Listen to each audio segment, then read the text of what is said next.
नमस्कार, मध्य प्रदेश की महा डिबेट देख रहे हैं आप। मैं हूं आपके साथ प्रशांत कटारे।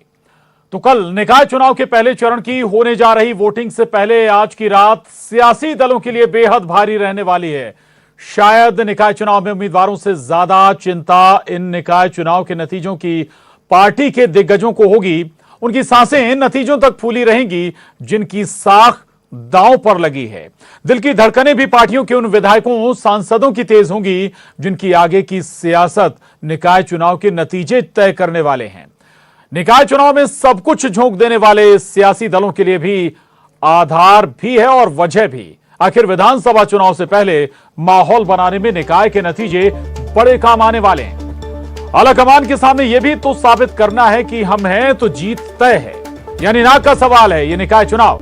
और अब इंतजार भी नतीजों का है। तो आज की रात वाकई भारी होने जा रही है, लेकिन दोनों सियासी दलों के सामने चुनौतियां भी हैं। कांग्रेस के सामने चुनौती यह है कि 16 नगर निगम में क्या मेयर की सीट पर उसका सूखा खत्म होगा, क्या कोई सीट उसके खाते में आएगी। दरअसल पिछले चुनाव में 16 की 16 निगम की जो सीट थी वो बीजेपी के खाते में गई थी, मेयर सीट।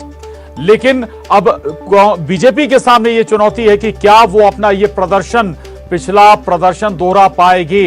ये बड़े सवाल हैं, चूंकि कई जगह गणित बदले भी हैं। त्रिकोणीय मुकाबला भी कुछ जगह पर देखने को मिला है, चाहे बुरहानपुर का मामला हो या फिर जो उत्तर प्रदेश से लगी जहां बहुजन समाज पार्टी का दखल है, वहां की कुछ सीटों पर मुकाबला त्रिकोणीय होता हुआ नजर आया था मेयर सीट पर।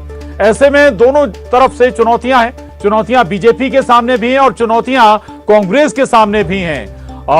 बीजेपी के सामने चुनौतियां ये हैं कि भरोसा दिलाना है कि भाई जो काम अभी किए हैं उनसे आगे बढ़कर बीजेपी काम करेगी। तो कांग्रेस को ये भरोसा दिलाना है कि आप मौका दीजिए तो हम बेहतर काम करके दिखाएंगे। अब इन भरोसों पर और दावों पर कांग्रेस बीजेपी के कितना जनता ने भरोसा किया ये कल बहुत हद तक साफ हो जाएगा। चूंकि कल पहले चरण में जो वोटिंग हुई थी उस वोटिंग की काउंटिंग होने जा रही है, जिनमें 11 नगर निगम के मेयर की सीट भी हैं। और दूसरे चरण का अगर हम जिक्र करें तो 5 नगर निगम के लिए काउंटिंग होगी 20 जुलाई को। हमारे साथ 3 खास मेहमान इस वक्त जुड़े हैं। डॉक्टर दुर्गेश केशवानी जी, प्रवक्ता बीजेपी, बहुत स्वागत है दुर्गेश जी आपका। अवनीश बुंदेला जी, प्रवक्ता कांग्रेस, आपका भी बहुत स्वागत है। और साथ ही वरिष्ठ पत्रकार दिनेश गुप्ता जी हमारे साथ जुड़ रहे हैं। तीनों का एक बार फिर से बहुत स्वागत है। दिनेश जी, चर्चा की शुरुआत आपसे करूंगा। ये रात कैसी होने जा रही है सियासी दलों के लिए, उस लिहाज से भी, उन सांसद विधायकों के लिहाज से भी जिनकी सियासत आगे तय होने वाली है, उन नेताओं के लिहाज से भी जो खुद पूरा कैंपेन लीड कर रहे थे, जो कहें कि जिनके चेहरे पर ये निकाय चुनाव लड़े जा रहे थे। दिनेश जी। प्रशांत जी, सबसे ज्यादा जो दिल की धड़कने जी, उन्हीं का भविष्य पहले अभी दांव पर। सबसे पहले जो भविष्य तय होना है कल, जिनका परिणाम सामने आ रहा है, वो है उम्मीदवार। अब उम्मीदवारों के बाद जो भी पार्टी की रणनीति रही है या जो भी पार्टी ने यदि आगे क्राइटेरिया बनाएगी, देखिए सांसद विधायकों का जब भी विषय आएगा तो उस वक्त जब लोकसभा चुनाव होंगे उस वक्त पार्टी जो क्राइटेरिया बनाएगी, जो जिस तरह से अपने वो सर्वे में विधायकों की और सांसदों की स्थिति देखेगी, उस हिसाब से तय करेगी। देखिए, एक चीज तो बहुत बहुत महत्वपूर्ण है, क्योंकि 2014-15 के जो नगरीय निकाय के चुनाव थे उसमें जहां कांग्रेस पार्टी जो है बहुत कमजोर स्थिति में थी, खासकर जो नगर निगम क्षेत्र हैं उन क्षेत्रों में कांग्रेस के पास अभी कुछ भी नहीं है। कांग्रेस के पास इस होने के लिए भी कुछ नहीं है। यदि कांग्रेस कुछ भी हासिल करती है तो उसकी सफलता होगी, और उसकी कांग्रेस की सफलता ही भारतीय जनता पार्टी के लिए एक बड़ी चेतावनी होगी, बड़ी चुनौती होगी, जो उसे अगले चुनाव की रणनीति में बनाने में सहायक हो। जी, बहुत महत्वपूर्ण बात आपने कही है अवनीश जी। ठीक है, इस पर भी जवाब चाहूंगा आपसे कि क्या तैयारियां, दूसरी बात ये कि क्या आशाएं आपको इन नतीजों से, कल की होने वाली काउंटिंग से। दूसरी बात ये कि आप लोगों ने इतनी तैयारी कर रखी है, एक हेलीकॉप्टर भी हमने सुना है कि आप लोगों ने हर वक्त तैयार रखा है कि अगर कुछ होगा तो खुद कमलनाथ जी उसमें बैठकर उड़कर जाएंगे। कानूनी कार्रवाई के लिए भी तैयार हैं आप लोग। देखिए प्रशांत जी, जैसा देखा अभी कुछ दिनों में कि भारतीय जनता पार्टी ने चाहे चुनाव हो या कोई भी प्रक्रिया हो, हर उस चुनी हुई संस्थाओं को, संवैधानिक संस्थाओं को ध्वस्त करने का प्रयास किया है। मैं इसी चुनाव की बात करूं, मैं खुद टिकौण का रहने वाला हूं। वहां के पूर्व मंत्री यादवेंद्र सिंह जी के बेटे को खुद वहां के विधायक राकेश गिरी बोलते हैं मैं तुम्हें गोली मार दूंगा। और आपको सबको मालूम है कि मारपीट किसने की, बूथ कैप्टन खुद प्रत्याशी कह रही है कि 170 से ज्यादा नकली वोट, फर्जी वोट राकेश गिरी के भाई ने डाले हैं। उसके बाद आप सोचें कि जो विधायक गाली दे रहा है वो कह रहा गोली मार, उस पर कोई कार्रवाई नहीं होती। यादवेंद्र सिंह जी के पूरे परिवार पर कई धाराएं पंजीबद्ध की जाती। अगले दिन उमा भारती के हस्तक्षेप के बाद फिर से 2 धाराएं बढ़ा दी जाती, 326 और 307। प्रशांत जी एक बात समझें, उमा भारती की अचानक एंट्री इसलिए क्योंकि वो अपनी ही पार्टी में दरकिनार हैं और अब वो शराबबंदी की वकालत करते करते अब शिवराज जी के कान पे जूनी, तो टिकौण इसलिए पहुंची क्योंकि उनकी बहू को जिला पंचायत अध्यक्ष बनवाने का उनको कहीं ना कहीं उसमें रास्ता दिख रहा है। बाकी उमा भारती जी टिकौण के लोगों की कभी सुध लेने नहीं जाती। और व्यक्तिगत उमा भारती जी खुन्नस यादवेंद्र सिंह जी से यह भी है कि उमा भारती 2008 में यादवेंद्र सिंह जी से 12,000 से विधानसभा का चुनाव हारी थी, तो शायद ये भी खुन्नस निकालने वाली। तो यही सारी चीजें हैं, आप चाहे रतलाम में देख लें, कहीं भी देख लें, निरंतर कांग्रेसियों को परेशान किया जा रहा है, सत्ता पक्ष के द्वारा झूठे मुकदमे दर्ज किए जा रहे हैं। इस सब को देखते हुए माननीय कमलनाथ जी ने यह निर्णय लिया है कि कहीं भी अगर मतगणना में कहीं गड़बड़ी पाई गई, कहीं भी अगर कहीं कानून का दुरुपयोग हुआ, तो कमलनाथ जी खुद वहां जाएंगे, जिससे कार्यकर्ताओं का सबल बढ़े, मोरल बढ़े। मतलब भाजपा ये ना समझे सत्ता पक्ष शिवराज सिंह चौहान जी की सरकार कि आप अगर सरकार में हैं तो आप कुछ भी कर लेंगे। हम आपकी हर बात का विरोध करेंगे, हम हर बात की, आप जो भी आप गलत काम करेंगे, हम जनता में जाकर उस बात से उसका हम विरोध करेंगे, जिससे कि कम से कम आपको लगे कि साहब जिस तरह से आप सत्ता का ये, तो मैं इसी में जोड़ना चाह रहा हूं कि क्या ये जो आप एनर्जी डालने की कोशिश कर रहे हैं, ये हम ये माने ना कि केवल निकाय चुनाव के लिए नहीं है, ये आपके विधानसभा चुनाव के लिए तैयारियां हैं। एनर्जी आप लोग दे रहे हैं कार्यकर्ताओं को। ये जब घोषित हो चुका है कि हम 2023 का चुनाव हमारे नेता माननीय कमलनाथ जी के नेतृत्व में लड़ेंगे, तो जब एक सेनापति होता है तो सेनापति बहुत दिन पहले से अपनी सेना की तैयारियां करता है और उसके बाद अगले युद्ध के लिए भी तैयार रहता है। तो मुझे लगता है माननीय कमलनाथ जी की जो तैयारियां हैं वो निश्चित तौर पर 2023, 2024 हर उस चुनाव के लिए हैं जहां भी भाजपा सत्ता का दुरुपयोग करेगी, जहां भी भाजपा सरकारी मशीनरी का दुरुपयोग करेगी, वहां माननीय कमलनाथ जी को, उनकी सेना को, जो कांग्रेस में रूपी उनकी सेना है, जो कार्यकर्ता रूपी उनकी सेना है, आप हर जगह उनके साथ सत्ता पक्ष का विरोध करते हुए कमलनाथ जी को, उनकी सेना को पाएंगे। ठीक है। दुर्गेश जी, एक बात दिनेश गुप्ता जी कह रहे थे कि कुछ भी अगर छोटा भी हासिल करती है कांग्रेस तो वो आपके लिए चुनौती होगी, संकेत होगा कि आपकी झोली से कुछ जा रहा है। देखिए प्रशांत जी, दिनेश गुप्ता जी वरिष्ठ पत्रकार हैं और वो राजनीति को बहुत करीब से देखते हैं, उसको बात करते हैं। निश्चित ही आज हम जिस स्थिति में हैं, हम 16 की 16 नगर निगमों पे काबिज हैं और अगर जैसा इन्होंने संभावना जताई वैसे हम पूरी तरह से आश्वस्त हैं, जनता हमें मत देने वाली है। और निश्चित ही अगर कहीं ऐसा होता है तो कहीं निश्चित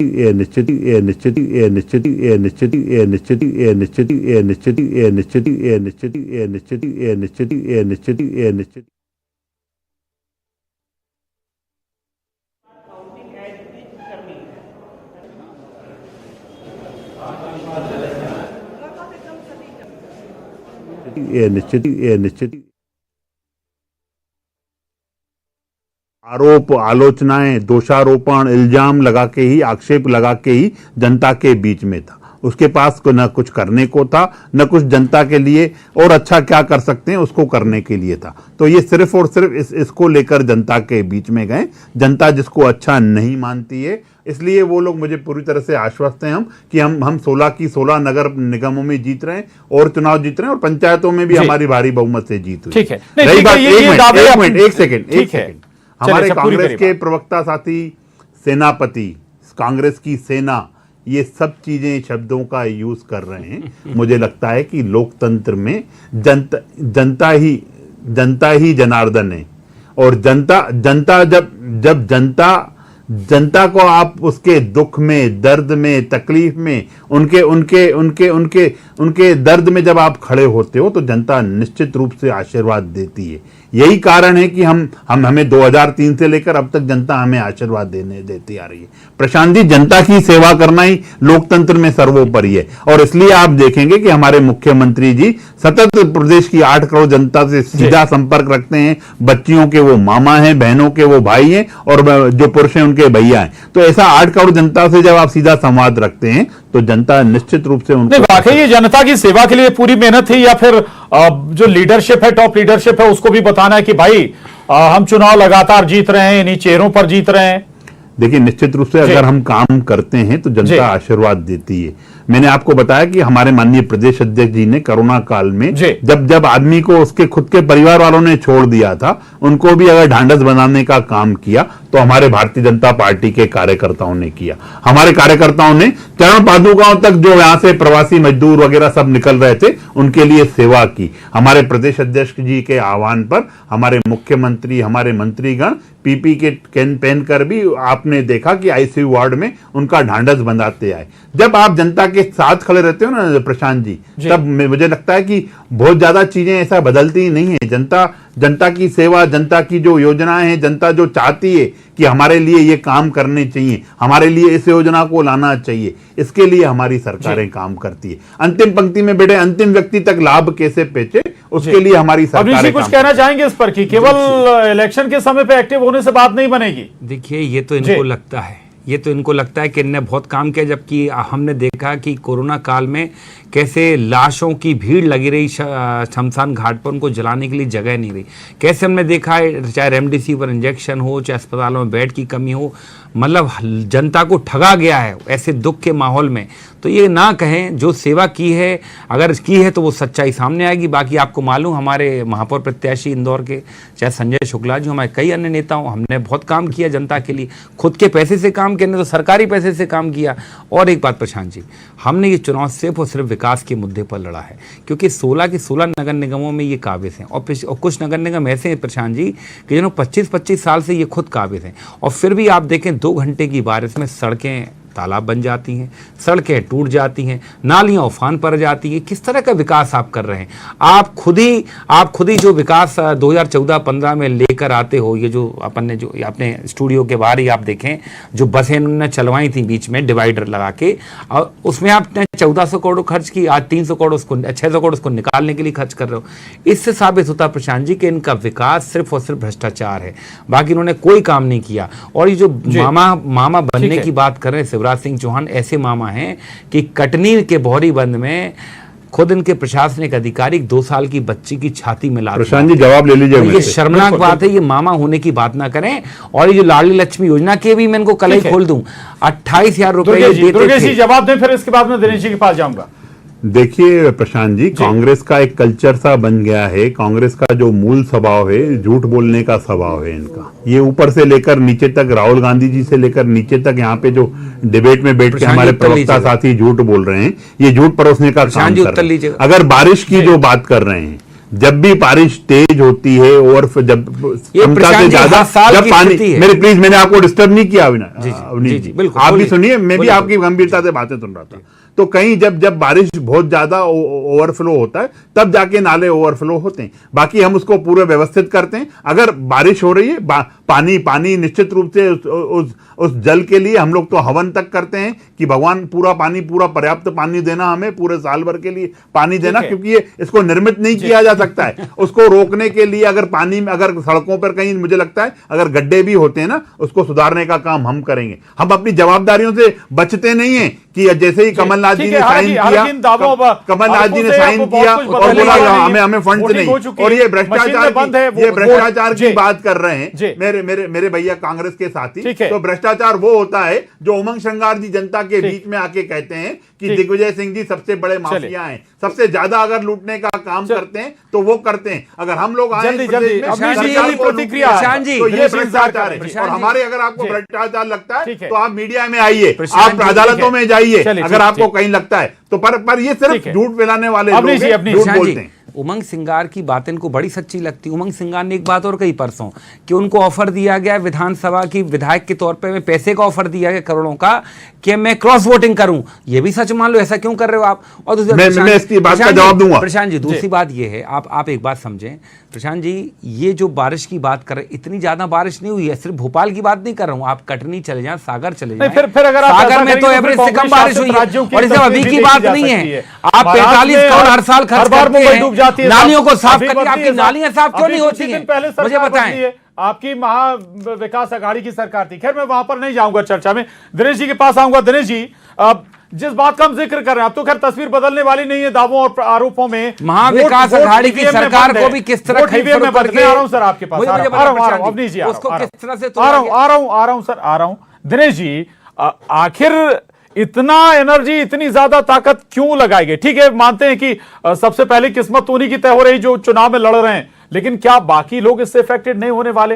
हेलीकॉप्टर तैयार कर रखा गया। इतनी तैयारियां तो कमलनाथ जी ने 2018 में नहीं की थी जब काउंटिंग हो रही थी।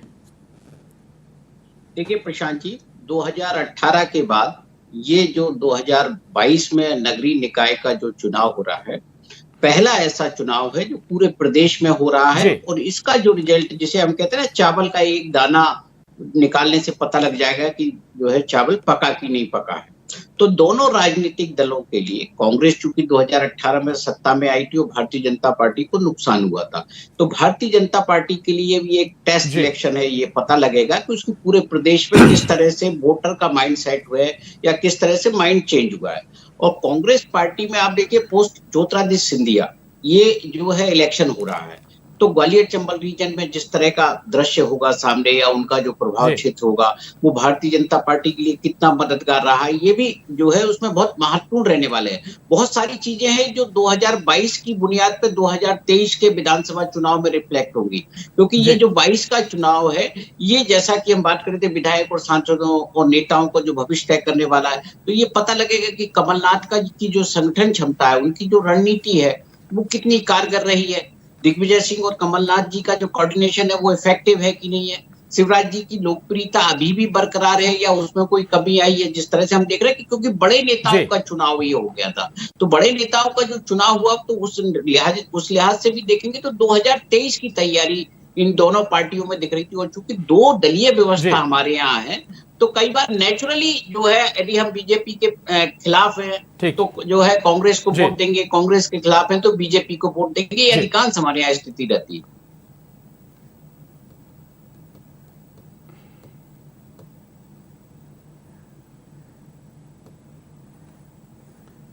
बिल्कुल, बहुत महत्वपूर्ण बात आपने कही। वक्त की कमी है इसलिए चर्चा को आगे नहीं बढ़ाऊंगा, लेकिन यह बात बिल्कुल साफ है कि ये केवल निकाय चुनाव नहीं, या वार्ड पार्षद, मेयर या नगर परिषद के अध्यक्ष का चुनाव नहीं, बल्कि प्रदेश की लीडरशिप, दोनों सियासी दलों की लीडरशिप का ये चुनाव बन गया। बहुत शुक्रिया डॉक्टर दुर्गेश केशवानी जी, अवनीश बुंदेला जी, दिनेश गुप्ता जी, बहुत धन्यवाद आपका चर्चा में शामिल होने के लिए। मध्य प्रदेश की महाडिबेट में बस इतना ही।